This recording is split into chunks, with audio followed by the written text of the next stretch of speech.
Okay, let's move to our next presentation. For that, I would like to invite Arjun Gupta, who is the founder and CEO with Courseplay.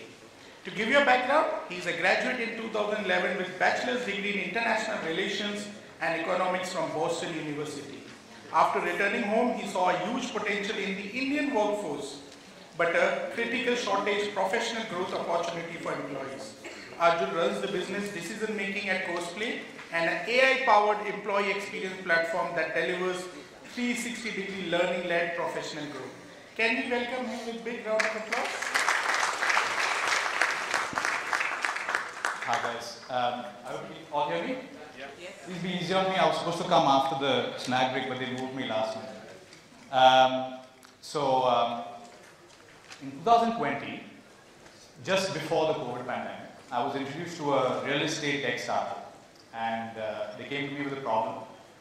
They said that they had a challenge with learning. They had 1,500 sales guys across the country.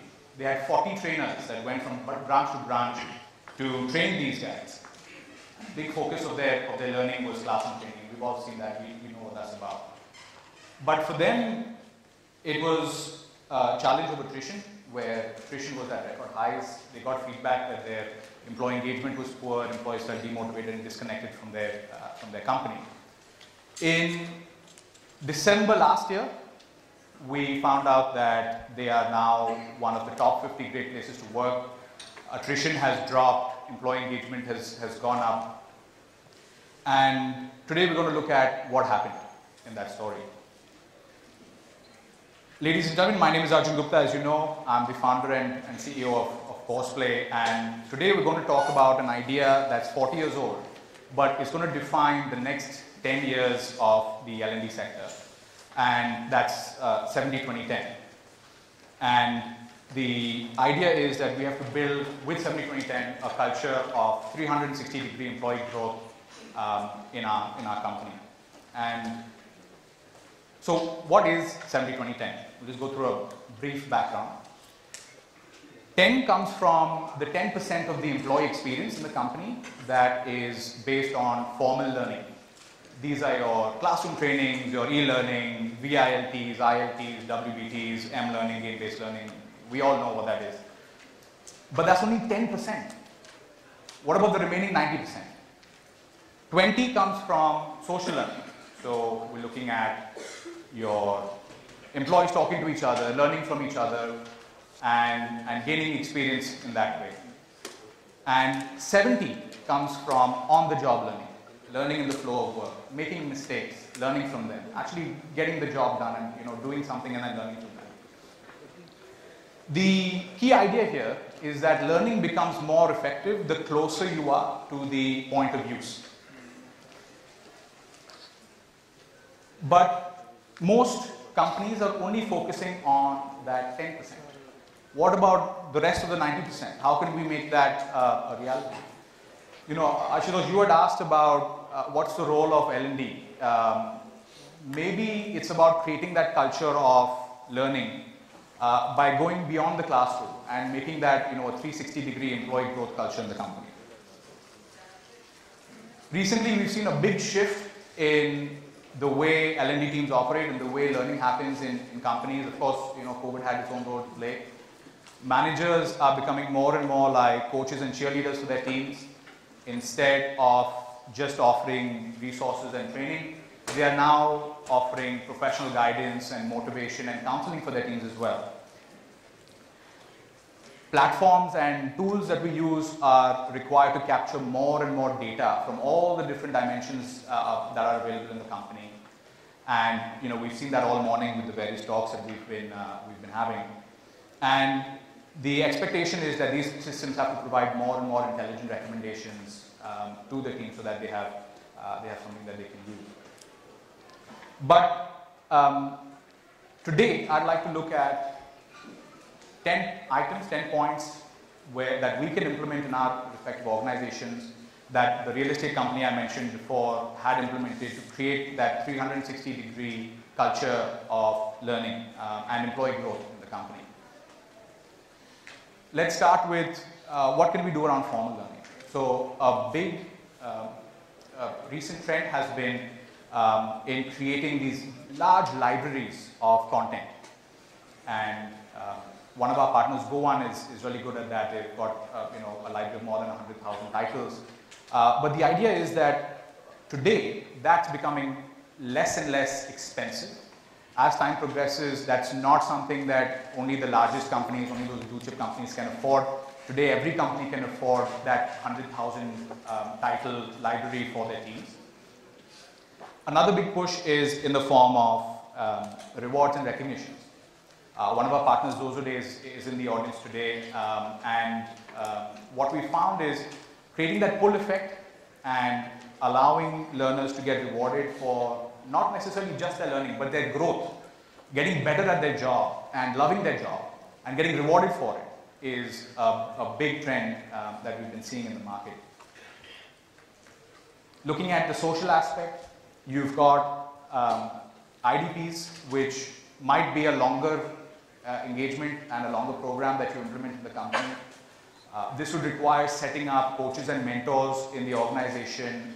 Maybe they are the reporting manager, maybe it's somebody else. It might be preferred if it's somebody else, but having your team connect with someone who's going to have those regular check-ins, who's going to sit down and define what are the one or two, at the most 3 core skills that that employee would like to develop and grow over maybe the next month or the next quarter or the next year. And then having those regular check-ins to see what are those activities that the employee can do so that they are able to grow in their roles and develop those key skills that they've highlighted. So that there's a laser focus on personal development. CFR's extremely simple: conversations, feedback, and recognition. And this is something that it's virtually free. Any organization can implement this, but it comes down to creating that culture in the organization to do that. And what that means is empowering your managers, educating your managers that they need to sit down with their teams, they need to open up a conversation, they need to have a comfort level with their team that they can then exchange feedback in a very transparent way. And they can actually talk about how they can be better without feeling attacked, without feeling like they might get into PIP any moment, but actually feel like, okay, look, my manager's here, he's my cheerleader, or she's there to help me grow in this role. And then most importantly, providing recognition for the hard work that your teams are doing. This could be, just a recognition in the conversation. It could be Employee of the Month. It could be putting up something on a bulletin board or one of your platforms. But actually appreciating the work that goes into the day-to-day role and the work that is going into growing yourself and learning, and making that a core pillar of the CFR mentality. Defining professional communities is a great way to create a culture of growth in the company as well. And by this, I mean setting up groups. It could be on WhatsApp, it could be on some kind of a discussion board, it could be a forum online, it could be a meeting every Wednesday in conference room A. But having a community where people with the same skills, with the same role, can sit down and exchange ideas in a less formal way and learn from each other and learn and exchange ideas, ask each other questions, is a great way to create a culture of growth in the company. A knowledge base is another one where you can create. So one big difference is with the professional community, it's more unstructured. It's crowdsourced. The learning comes from the bottom up. In a knowledge base, it's top down, where you create a structured place with articles and resources where problems are highlighted and the solutions are clearly laid out. The reason I put it here in social learning is because it has to be crowdsourced. You have to talk to different stakeholders, you have to get different dissenting opinions, and you've got to put that all in the knowledge base so that your learners get a crystal clear picture of what they need to do to learn that particular skill or to complete a certain task. Lastly, we've got behavioral scorecards. Now, this one is another one of those long-term implementations or interventions that will take time and will take a good deal of effort, but the reward is actually worth it. With the behavioral scorecard, the way it works is, number one, you have to track performance. I believe one of the speakers previously said that in order to learn something, you have to measure first, and that's what has to happen with the behavioral scorecard as well. So you look at the performance, your top performers, who are your consistent top performers in the organization, who are your consistent bottom performers in the organization, Maybe you pull out data from your PMS. Maybe it's something as simple as a piece of paper that you're tracking performance on a monthly basis. But number one, we look at who are you talking about in performance in the organization. Then we have somebody actually shadow them and monitor what are their behaviors in the real world. So their reporting manager, one of your trainers, anybody in the organization can go and actually shadow what is the work that they're really doing on the field that's making them a top performer or a bottom performer. Maybe there's a questionnaire and we're answering questions about what they're doing. Are they doing this? Are they doing that? How many times are they doing this or that? So that we get that clear picture of actually what's happening on the field. And that grassroots visibility is very important over here with the behavioral scorecard. Once we've identified that, we aggregate the data and it'll become very clear as to what are those key behaviors that are defining your top performers, and then what are those behaviors that your team should avoid so that they can prevent being one of the underperformers. Based on that, you can then create a scorecard and you can list out the activities that have to be done and provide a score against each activity. But this is a great way to create that culture of learning and growth and development in an organization. Last is, of course, the on-the-job learning initiative. A big way to create a culture of learning in the company has to do with creating a culture of roles are permeable and can be changed. Skills are fluid and are not necessarily fixed in time. Providing opportunities for lateral movements within the company or some kind of horizontal shift is a great way for employees to pick up new skills and learn on the job in new ways. Empowering managers to give new responsibilities and authority to their subordinates so that they can learn something new and they can pick up those skills on the job faster is a great way to also create that culture for learning in the company. My personal favorite is setting up job aids and posters. And this is because a couple of years back I visited a school and it was for their faculty development.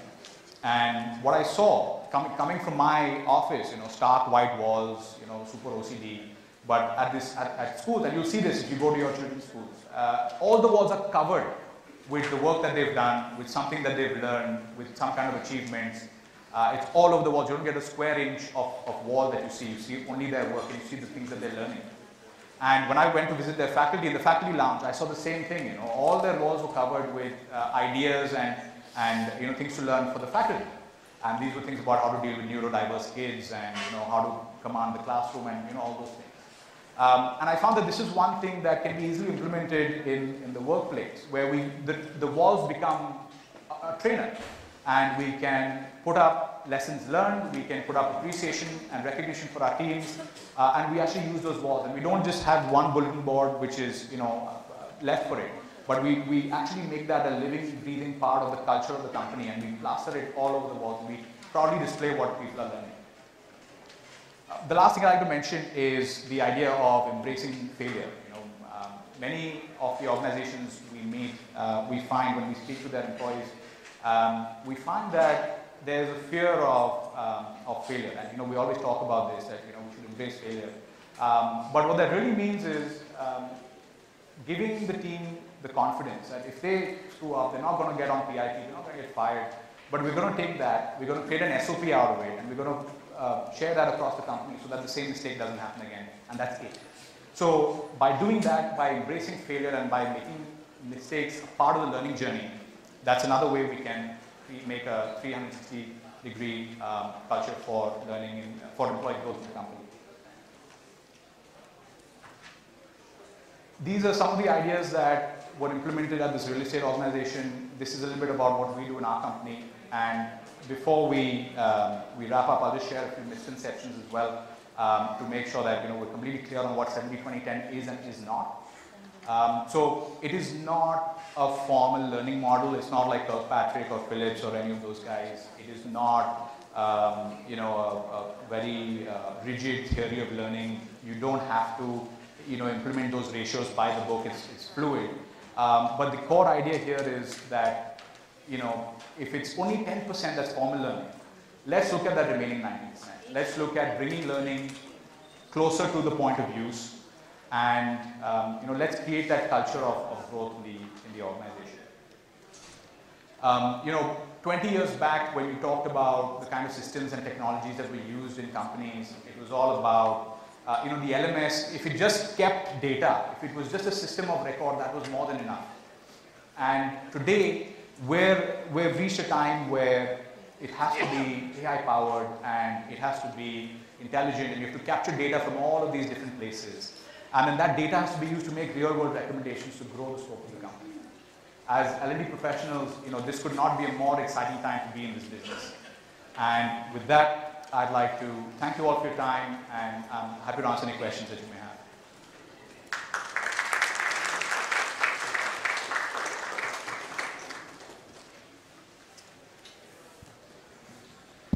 Okay, do we have any questions?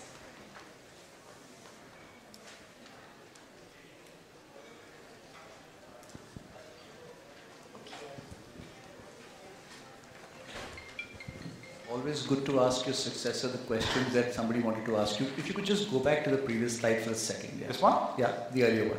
I think let's switch it off. Nonetheless, I just want to understand that, we were speaking, but no, yeah, the previous one. Speaking about getting to the whole 100, maybe a little bit. This one? Don't worry, forget about slide. I know the content. So, we're speaking about getting to the 100, right? Now, it's very easy to list it. Yeah. Okay. And the reason that, the fraternity still struggles on the 10 is because that's very easy to do. It's formal. That's the reason it is. Right.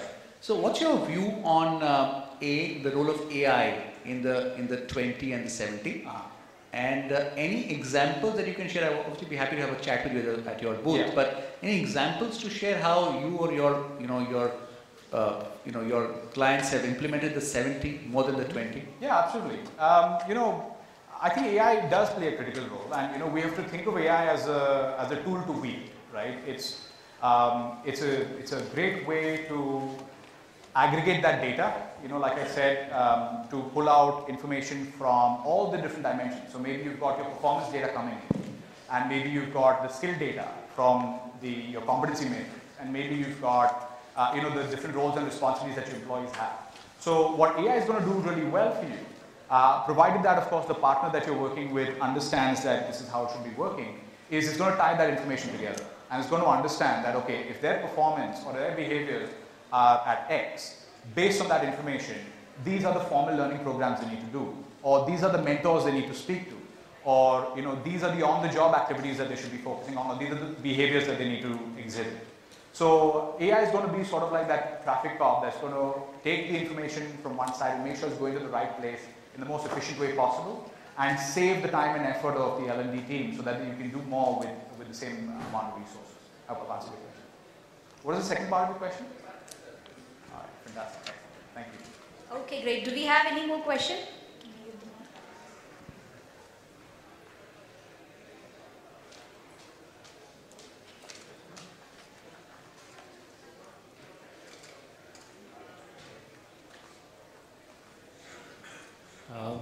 First of all, thanks a lot for a different perspective to the entire 70-20-10. Thank you. My question is, you spoke about the behavior scorecard. Yeah. That sounds quite interesting, and we know, as L&D fraternity, we all know that when it comes to behavior, it's quite difficult to quantify and assess and measure and so on. So if you could share a little more insights or maybe an example of how do we go about that? Yeah, certainly. How are we doing on time, Ashish? We good on time? You have some time? 2 minutes? Okay, let's try to cover this in 2 minutes. So with the behavior scorecard, I think number one is it's about buy-in. If we have the buy-in of the senior leadership, if we have the buy-in of the L&D team itself, that this is something that we're going to do, and we're going to we're going to do it end-to-end, and we're going to do this complete activity. Maybe it takes 6 months to complete, maybe it takes a year. But that buy-in is extremely important into launching that behavior scorecard in a successful way. And it comes, it's that age-old saying, how do you eat an elephant? This is such a massive undertaking. It can really sound daunting, but it's about bringing it up into smaller bites and and then simplifying the problem so that it's easier to digest. And then, like I said, performance data is not hard to capture, right? We've got PMS systems, we've got our KPIs, we've got the information of who's doing what and how well they're doing it, who's missing their targets, who's hitting their targets. That's not hard. Assigning somebody to monitor your workforce and those key performers, your top and bottom performers, That's not hard either, because you're sending somebody on the field with your employee to just observe what they're doing and to take their notes. And if you already have some kind of insights, you can create a questionnaire. So maybe the sales team will be really easy because they've got a questionnaire of, okay, are you doing these key things? Maybe you're a plant worker, you've got those SOPs, are you doing these key things? So that's not going to be hard either, right? And then correlating what is the high performer doing that the low performer is not, and what is the low performer doing that the high performer is not. That's about data aggregation. It should not be super challenging. I think this should also be quite straightforward because you're actually looking at comparing the actual behaviors of two different groups of people. And then based on that, actually analyzing that data and then putting that into a scorecard of sorts where we say, okay, these activities are the most valuable to their performance. And if they do these few things, that's going to yield the best results. And maybe these are the behaviors that they want to avoid, so we have a negative scoring for that. And then just tracking, okay, what have you done in the day? Have you done these key activities? And then giving them points for doing those activities.